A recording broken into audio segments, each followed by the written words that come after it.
Cari amici, è il 29 aprile 1903 e siamo in Canada, nel distretto di Alberta. La piccola cittadina mineraria di Frank, ai piedi del monte Turtle, ha subito una delle frane più gigantesche della storia, causando molteplici vittime e la distruzione di parte del paese. Ma partiamo col descrivere la zona.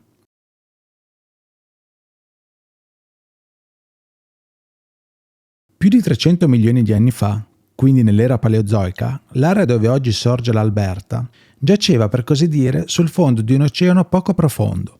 Col trascorrere del tempo, sul fondo di questa porzione d'acqua si depositarono scheletri e gusci delle creature marine che vi abitavano e vi morivano, innalzando spessi strati di carbonato di calcio, che veniva a sua volta ricoperto da sedimenti marini. Lentamente l'acqua regredì, la fauna e la vegetazione marina si estinsero, e l'azione congiunta di acqua e vento depositò ulteriori strati di sabbia, limo e fango sugli strati di carbonato di calcio, comprimendolo ad elevate pressioni, formando un enorme strato di roccia calcarea.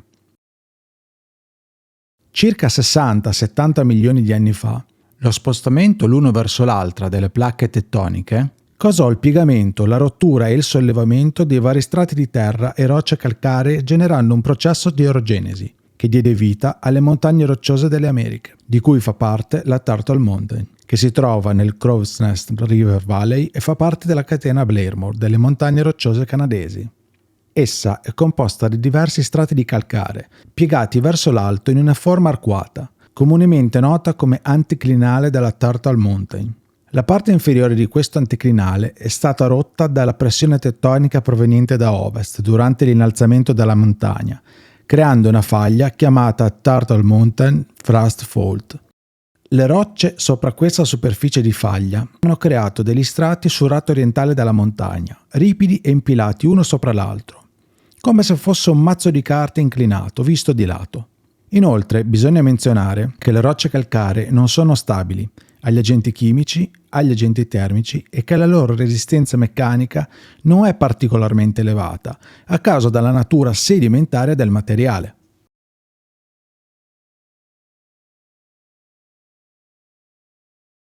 Nel 1900 Henry Pelletier, un imprenditore che possedeva una segheria a Blairmore, scoprì un affioramento di carbone sulle pendici della Turtle Mountain. Un proprietario di una miniera poco redditizia nella vicina Burmese, di nome Samuel Gibault e soprannominato Jebo, intuì l'affare e insieme all'importante uomo d'affari Henry Luplin Frank, che finanziò il progetto, iniziarono i primi scavi esplorativi l'anno stesso. Ma fu nell'estate del 1901 che l'attività mineraria si radicò nella montagna, eseguendo regolari estrazioni di carbone. Visto il successo della miniera, nel novembre del 1901 Frank e Jebo organizzarono la società Canadian American Coal and Coke Company, che scavò ininterrottamente ai piedi della montagna per 2 anni, producendo 160.000 tonnellate di carbone all'anno.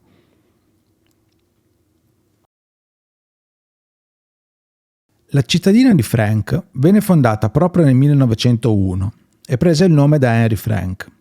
Nel tentativo di attrarre affari nella loro nuova città mineraria, Jebo e Frank organizzarono un galà ufficiale di apertura della città, che ebbe luogo il 10 settembre 1901. L'evento fu ampiamente pubblicizzato sui giornali della zona e gli sforzi di marketing degli uomini d'affari diedero i loro frutti. Infatti, 1400 spettatori presero parte all'evento. Appena sotto l'ingresso della miniera, lungo la base della montagna, scorreva un fiume che ai suoi tempi si chiamava Old Man River. La parte principale della cittadina si trovava nella striscia di terra tra l'Old Man River e il Gold Creek River, mentre a sud-est del centro cittadino, direttamente davanti all'ingresso della miniera, si trovavano ubicate molte case e tende di minatori.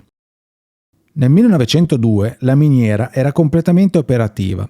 La popolazione contava 600 abitanti e la cittadina vantava di avere empori, una scuola a 2 piani, 4 alberghi e una stazione ferroviaria. Infatti, la ferrovia Canadian Pacific Railroad correva parallela al fiume e superava Frank sul lato orientale.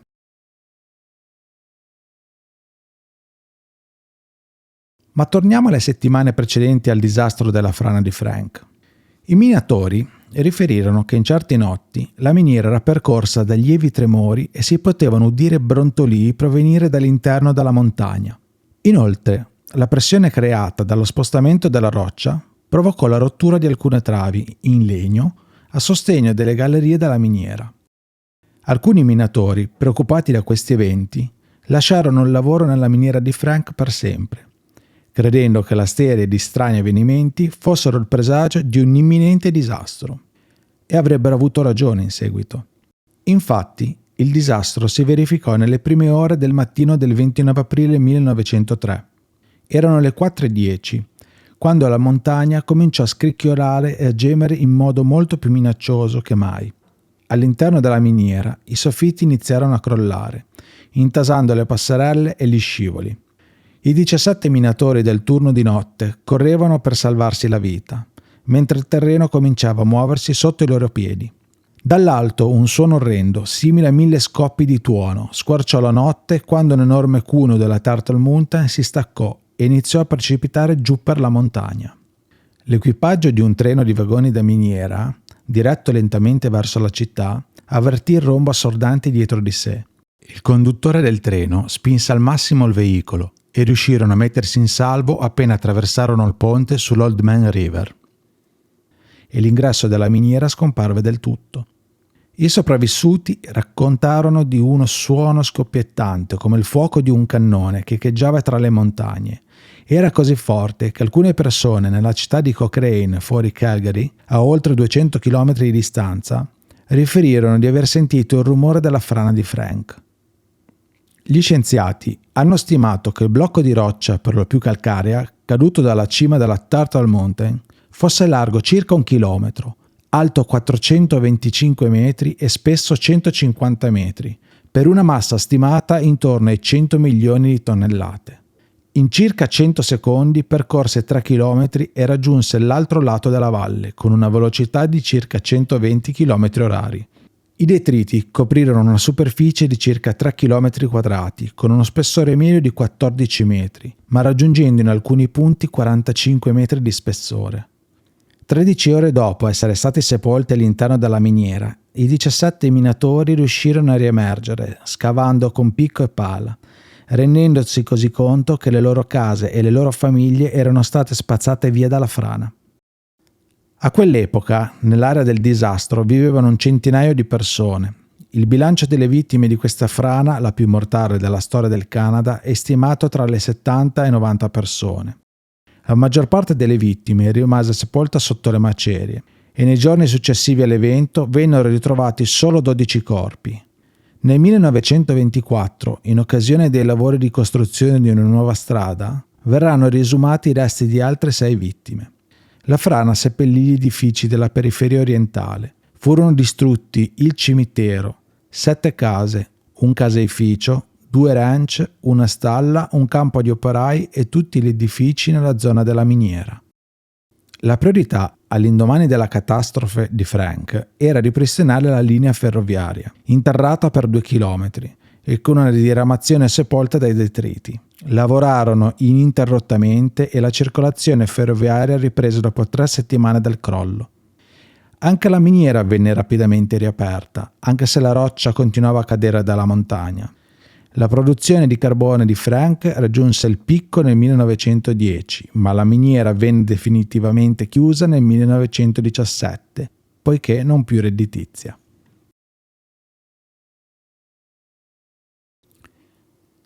Ma veniamo ora alle possibili cause.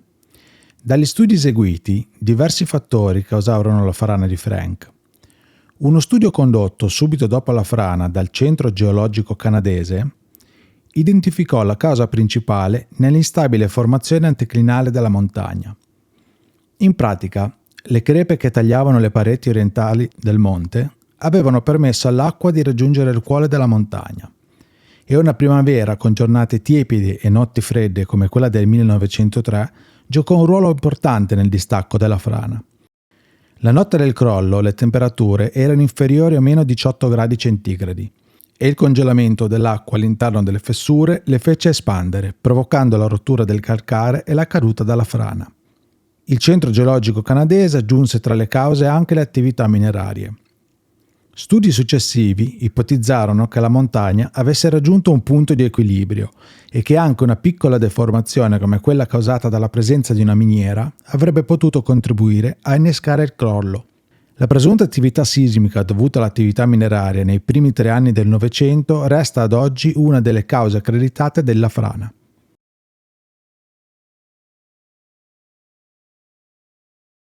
A seguito della frana, la geologia della Turtle Mountain cambiò in modo significativo. L'intero ramo della piega orientale aveva ceduto ed era scivolato giù dalla montagna, rimuovendo una porzione dell'anticline e portando alla luce le diverse formazioni rocciose al suo interno. Oggi Turtle Mountain è una montagna con 2 vette, la cima meridionale alta 2200 metri e la cima settentrionale alta 2100. La frana è visibile e praticamente immutata ancora oggi. Infine, la frana causò un improvviso sbarramento del fiume Old Man River, che fu prontamente scavato per evitare la formazione di un lago che avrebbe sommerso Frank.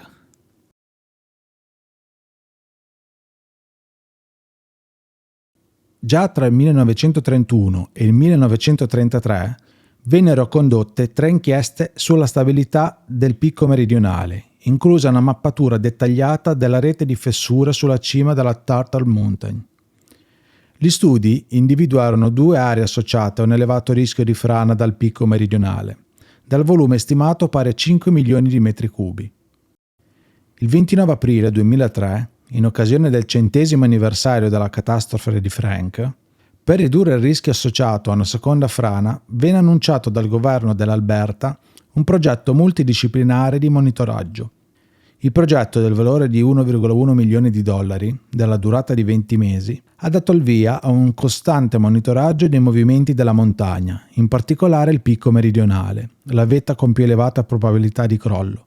L'Alberta Geological Survey gestisce infatti un sistema di monitoraggio all'avanguardia, utilizzato da ricercatori di tutto il mondo. Sulla montagna sono state installate più di 80 stazioni di monitoraggio per allertare rapidamente gli abitanti della zona nel caso il Monte Turtle abbia voglia di muoversi ancora.